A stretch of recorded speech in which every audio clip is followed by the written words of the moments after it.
Hi, my name's Kathy Morris, and I'm the Children's Ministry Director at New City Fellowship. And most of you know me, but some of you may not. I just wanted to take a few minutes to go over our safety training packet that I've put together. This packet is something that everyone who volunteers at New City should be familiar with. Rather than try to do a large group training once a year, I'm trying to individualize things and allow people to work through the packet at the time of their volunteer opportunity beginning. So I'm not a professional, and this is not a professional video, but I thought it would be worth it to just talk through the packet that you have with you and ask you to read through it and sign off on it, and then you'll be good to go for serving at New City. Some of you may already be serving. You've been serving for quite a while and haven't had this training. I'm just playing catch up and trying to make sure that we all are on the same page so that we can be safe and the children that we work with can be safe. So you'll start with this packet that you were given, and I'd like you to put your name on it. I gotta get my hands right here. Put your name on it. You will hang on to this packet and refer to it, hopefully not too often, but as often as you need to, you'll refer back to it. So write your name on it, and then you can go ahead and open it up. On the left side, which is over here, there are 3 pieces of paper, or 3 different forms that I need you to fill out. So everything in this pocket you're going to complete and return either to your ministry leader or to me. The top page is just our basic application for working at New City. It gives general information, and on the back we ask you to fill out some references. Now, if you've already been working at New City, volunteering in some capacity, the references might not be as important just because we know you and you know us, but still you can jot down a few names. If you're new to New City or new to ministry here, we really encourage you to fill this all the way out. It will help your ministry leader and me just get to know you a little better, know your experiences, and be able to talk to some folks about you and your background. So if you could complete that and set it aside, that would be good. You can pause this video as you need to.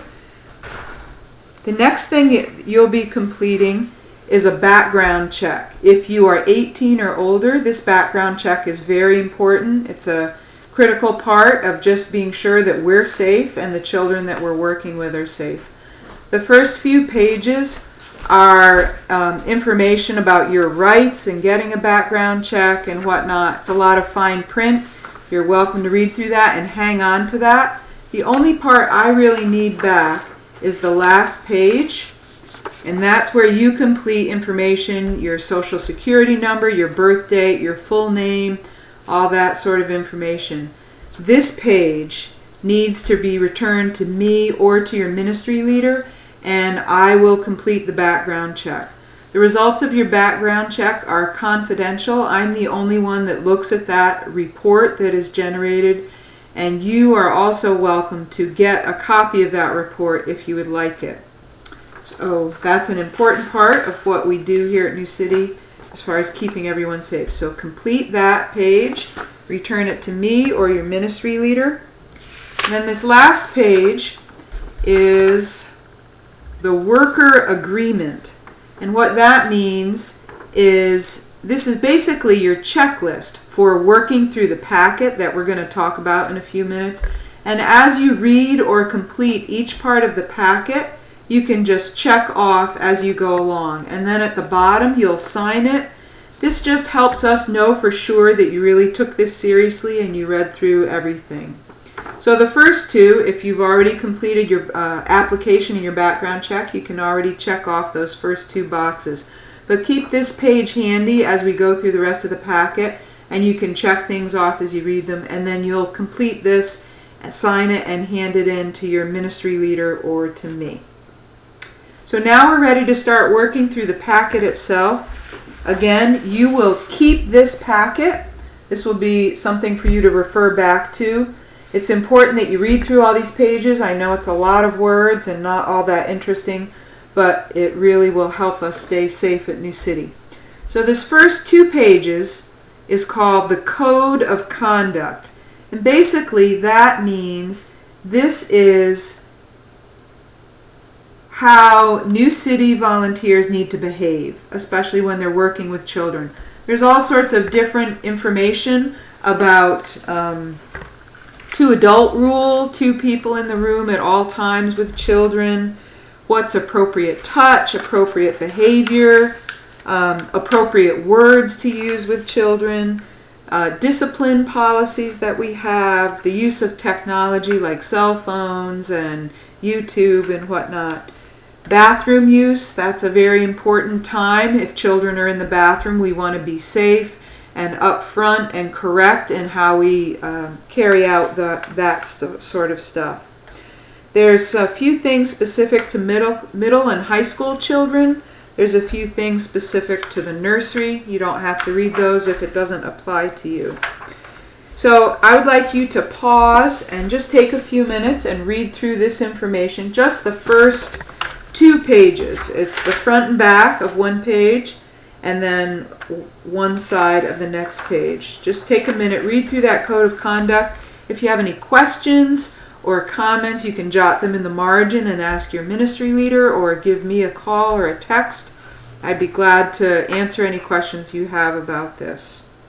So you can pause it and go ahead and read through that. And after you do that, I will explain one more thing about the Code of Conduct. Go ahead and pause it. Okay, I assume you're back now and you've read through the Code of Conduct. This is definitely for workers, for volunteers or staff that are working at New City with the children. This is also something we want to encourage the children in. We want their behavior to be upright. We don't want them name-calling each other or touching inappropriately or any of those sorts of things. So this Code of Conduct covers everyone, but it's especially for us as workers and staff. If at any time you observe another volunteer or a worker or even a child violating this Code of Conduct, then you should take note of that. And if you turn to your back pocket, there's a form here called a boundary violation report. It would be very good for you just to jot down those concerns on this report and you would hand it in to your ministry leader.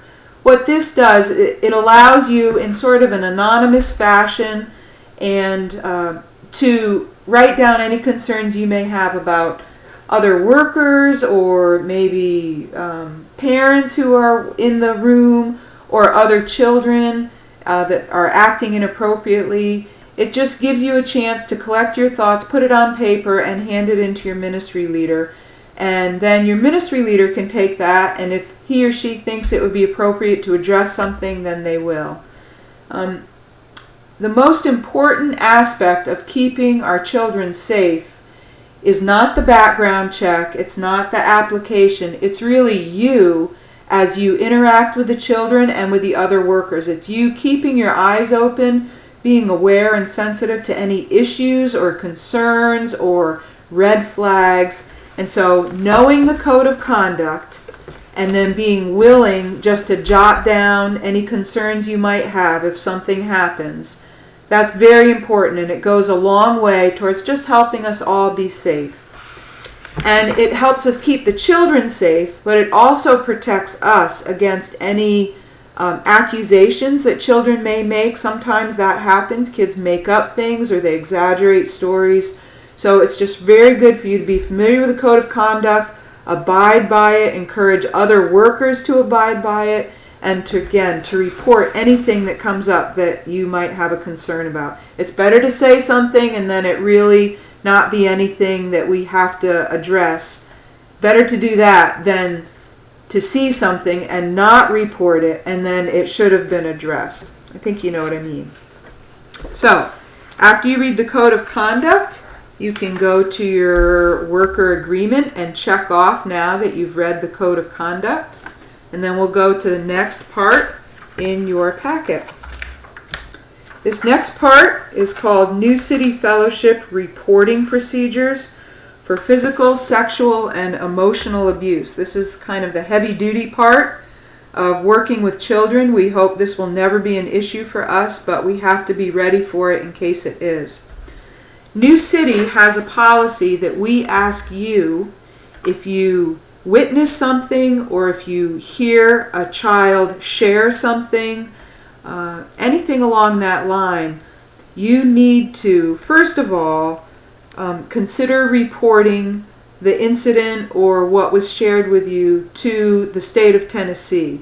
In the state of Tennessee, everyone is a mandated reporter. That means that whether you're a pastor or maybe you're not 18 yet, if you witness something or a child shares something with you that is classified as abuse or neglect, you are required by law to report that. Now, I don't want to overwhelm you or intimidate you. We have a procedure or a process that we would go through together with you if something is shared or you see something. And that's what these papers are. This first page just explains a little bit of what you would look for, and then it talks about our internal reporting procedure for New City. Even if you decide, let's see, how should I say this? What New City wants is to know if you have seen something or a child has shared something. We need you to tell us about it, not just bring it to the state to report it, but we need to know about it as well, because we want to be ready as a church to help in any situations where there's been abuse or there is neglect or whatever. So it's very important that you let us know if you've seen anything. And this would be an ideal time to talk to your ministry leader. And even more than that, if you go to this back pocket again, I'm going to take out my boundary violation report that we talked about earlier. This second page is called Reporting or Abuse to New City Leadership.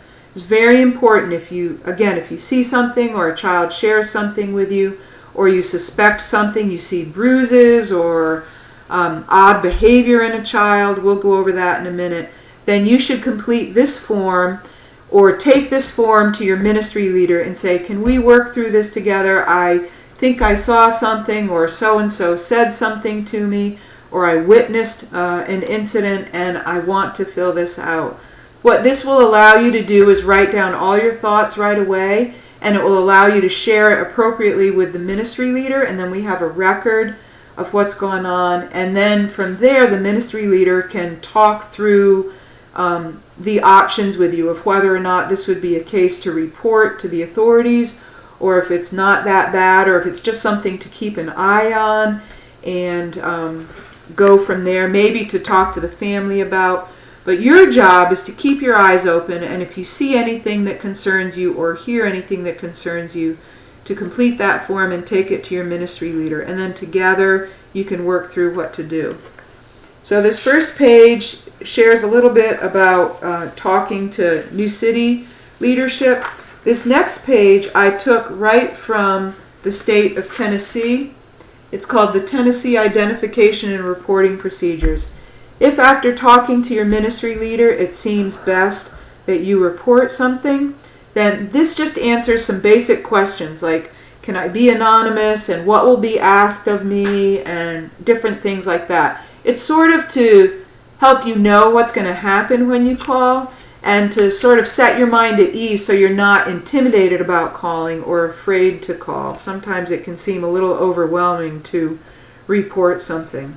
Again, we hope this will never happen, but we need to be prepared, and we need to be accountable to the state of Tennessee if something has gone on, or we know of something that has gone on. We can't keep it quiet. It's not the best case to do that. So you can read through that. You can pause this at any time. There's this page as well from the state of Tennessee. Once you have read through that, then you can go ahead and check off on your agreement that you have read the procedures for reporting abuse. Now you may say, okay, I'm willing to do that. I'm willing to talk to my ministry leader, but I don't know what I'm looking for. Well, this is a very, right here. This is a very brief overview of symptoms or behaviors that you would look for children that have been abused physically or sexually, emotionally, or children that are suffering from neglect. So that just gives you a few things to have in the back of your mind to pay attention to if there are, again, bruises, or a child is awfully thin, or their behavior changes, any of those things. You can just read through that, take a minute, and refresh your memory, or maybe for the first time understand what some indicators of abuse are. Once you've read through that, then you can check that off on your worker agreement. You can pause the video and take a minute to do that. And when you come back on, we'll turn to the next page. We're almost done. This is another page. It's from a video training worksheet, a video training seminar that some of us have gone through. But after looking at the video, we decided that really there's only one lesson here that is important for you to know that I can't cover with my material. And this lesson is called Characteristics of Child Molesters. It's not very pleasant, but again, this is very critical. The best way to keep our children and our church safe is for you to have your eyes open and pay attention. Listen and look. And we're not asking you to spy on everyone else that's working with you, but you need to be attentive to indicators or possible behaviors that might indicate that someone could be intending to molest a child. So if you take a few minutes and read through this, it's 2 sides. They talk about grooming behaviors. Those are behaviors that adults will engage in with children as they're trying to draw the children into their confidence. You need to be aware of those. And then on the back side are common characteristics of both male offenders and female offenders. So you take a minute to read through that. Once you've done that, you can check that off on your agreement. It's called the Sexual Abuse Video Training. And again, it's just lesson 5 that we've included in your packet, not all of lessons 1 through 8. Take a minute to do that. When you're done with that, we're ready for the last page here. This is New City Fellowship's Health Emergencies and Accidents. Let me get it in the screen here. So this is a very general overview of different possible health emergencies, minor and major, that might come up. We have, you can read through it, bee stings, bug bites, allergies, allergic reactions, fever, skin wounds, eye injuries, fractures and sprains, burns and scalding, nosebleeds, teeth knocked out. Some of you who are nurses or in the medical field, you probably know more about this than I ever will. But this is just some general do's and don'ts about those emergencies. Hopefully you're never going to be alone with children if one of these incidents happens, and together you can figure out the best course of action. Throughout the church building we have first aid kits. Your ministry leaders would be aware of these.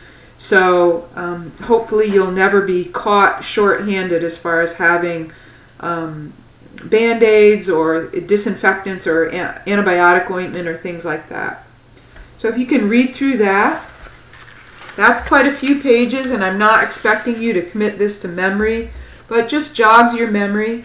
I hope to be offering a CPR class, a CPR and first aid class soon. Some of you may want to consider taking that class and bringing yourself up to speed. It would be good as a parent, good as a youth worker, good as a nursery volunteer, just to know the ins and outs of taking care of some first aid issues.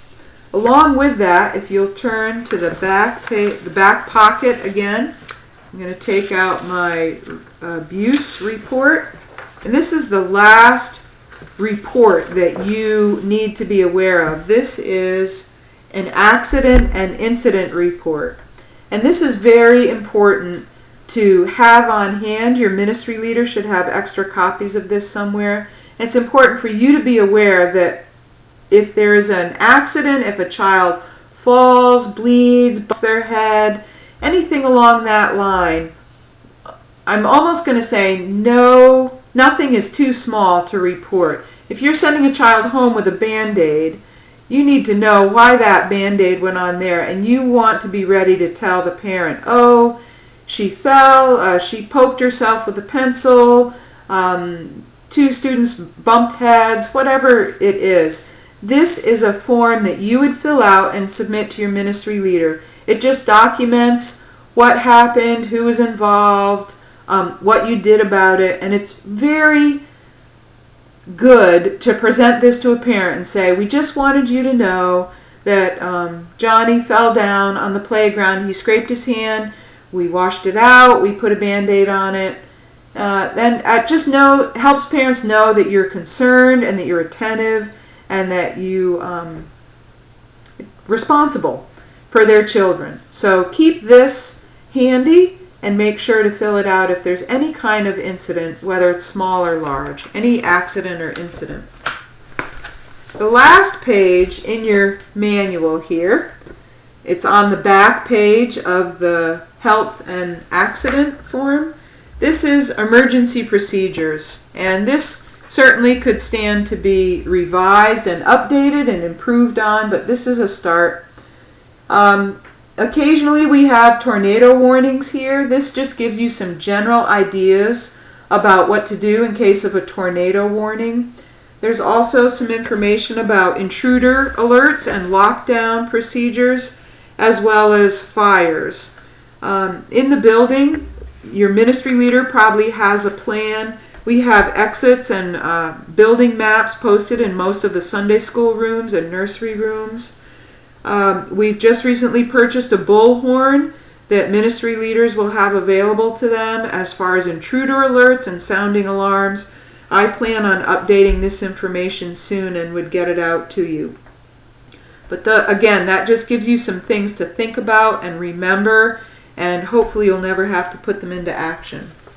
So once you've read that, you can fill out your last blocks here, the health emergency and accidents, and then the emergency procedures.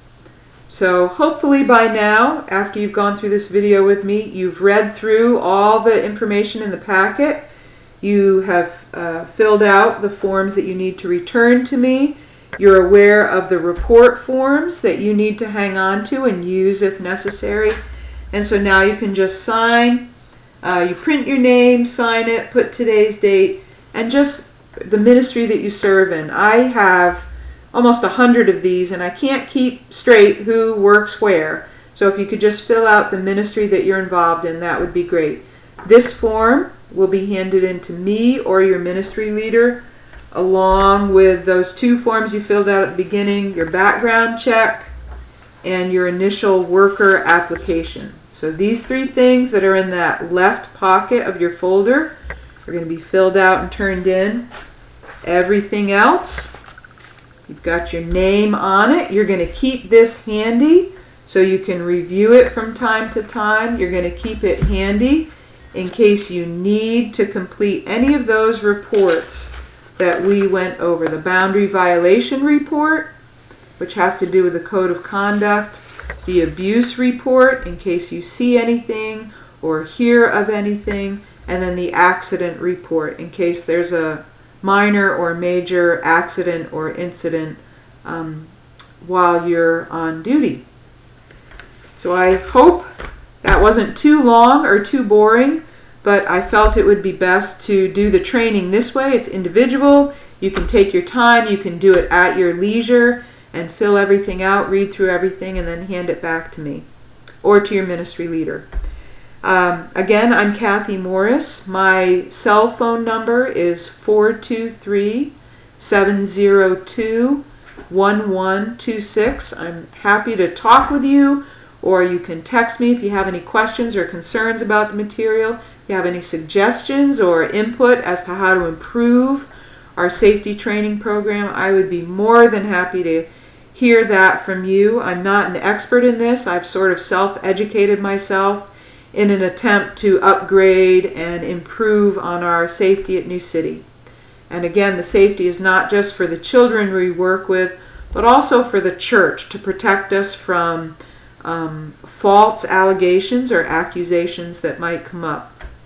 So thanks for listening. Thanks for doing this. Thank you for serving New City and our children.